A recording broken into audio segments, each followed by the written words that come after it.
pour l'organisation de ce genre de manifestation. On a essayé de faire, le docteur Silarbi et moi, on a fait des efforts dans ce sens. On a essayé de solliciter pas mal de gens, mais malheureusement, on n'a pas eu de sponsor. La question reste posée. La Fédération algérienne de tennis a emboîté le pas à la Fédération algérienne de taekwondo en organisant une conférence dimanche à l'hôpital de Benaknoun sur la pathologie du coude liée à la pratique du tennis. Plusieurs thèmes ont été proposés à l'assistance par le professeur Jacques Rodino, un des plus grands spécialistes de la question, qui a minutieusement détaillé l'épicondylite, bien connu sous le nom du tennis elbow, et les différentes techniques de traitement, en commençant par l'infiltration par corticoïdes, l'injection de la toxine botulique, TAB, et enfin l'injection de plaquettes. Des techniques qui ont tout de même leurs limites, comme nous l'explique le professeur. En épicondylite, le terme habituel pour le grand public, c'est tennis elbow. Tennis elbow, donc douleur du coude liée à la pratique du tennis. Alors les techniques sont très nombreuses, mais de nos jours, on s'est surtout orienté vers deux techniques. D'une part, le contrôle des douleurs, essentiellement, c'est par différentes méthodes de physiothérapie, d'anti-inflammatoires locaux, voire d'infiltration, mais qu'il faut savoir bien faire, très bien faire. Et puis surtout par la rééducation pour permettre de renforcer le tendon. Alors elles sont très efficaces, elles sont très bien faites. Ça prend du temps, ça prend à peu près 6 mois pour être rétabli, mais on peut avoir de très très bons résultats par ces traitements-là, et sans risque. Les risques en médecine, ils viennent surtout des mauvais diagnostics et des traitements mal faits. On a énormément évolué en ce qui concerne le traitement des tendinopathies, notamment grâce à l'utilisation par exemple des facteurs de croissance qui permettent de cicatriser les tendons, et puis dans l'avenir on va s'orienter vers l'utilisation des cellules souches pour refaire des tendons, on peut dire tout neufs, quoi. Le docteur Ben Sultan s'est penché sur le cas d'un athlète de performance algérien qualifié pour les Jeux Olympiques de Londres 2012 et qui souffre d'une rupture du tendon d'Achille. Opéré avec succès par le professeur Redenon, sa participation aux prochains Jeux Olympiques reste cependant incertaine.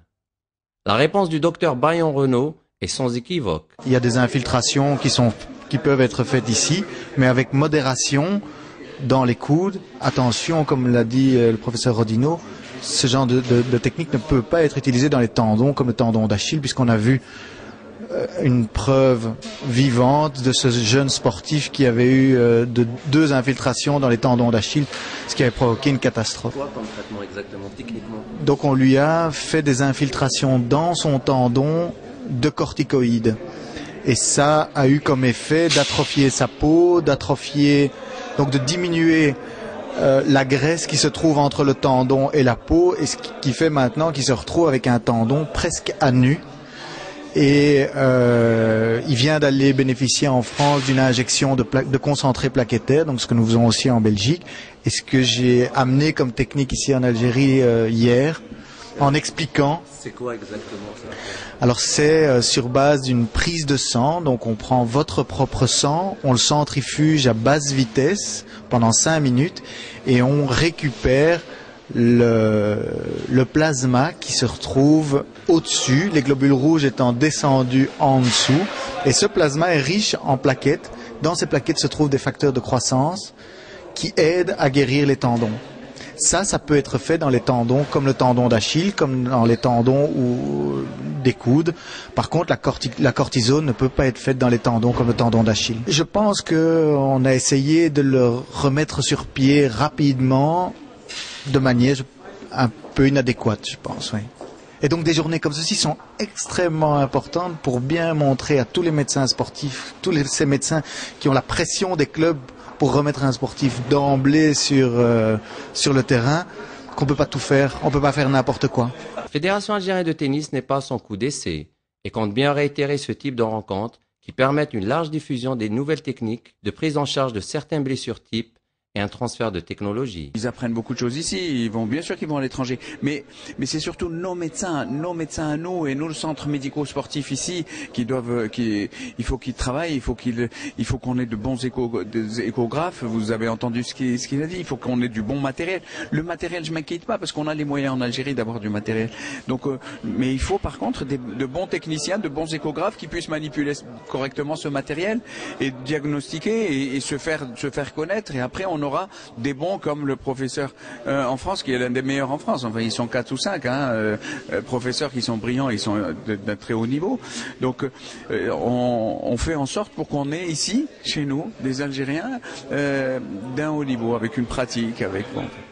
On essaye, on participe. L'Algérie, c'est un pays où il y a beaucoup de sportifs, donc il y a beaucoup de médecins qui s'intéressent au sport. Beaucoup de gens aussi ont été formés dans différents pays d'Europe. Dans l'ensemble, un bon niveau. Il y a peut-être un petit peu encore un manque de matériel. On apprend ce qui se passe de l'autre côté, en fait. On a beaucoup de recul sur les traitements, sur tout ce qui est infiltration, sur tout ce qui est rééducation. Et on essaye d'adapter notre traitement, notre protocole nous-mêmes par rapport aux nouveautés, en fait. On apprend toujours des nouveaux trucs avec nos amis belges. Ce qui nous motive, c'est le sport. Hein. On le fait par amour du sport et on essaie d'apporter un plus au sport algérien et à la médecine sportive en Algérie. J'espère qu'il y aura d'autres éditions les années prochaines. D'essayer de faire beaucoup de ce genre de symposiums, de séminaires et tout, oui, parce qu'on apprend beaucoup quand même. Exactement. C'est pour ça que je suis là aujourd'hui. Un transfert attendu et espéré par nos jeunes médecins qui tiennent à nous préciser qu'ils sont tout aussi bien formés que leurs homologues occidentaux. Le savoir, nous le maîtrisons, nous manquons de moyens, nous dira un jeune médecin. El Jazair, Bilad el Mu'ajizat.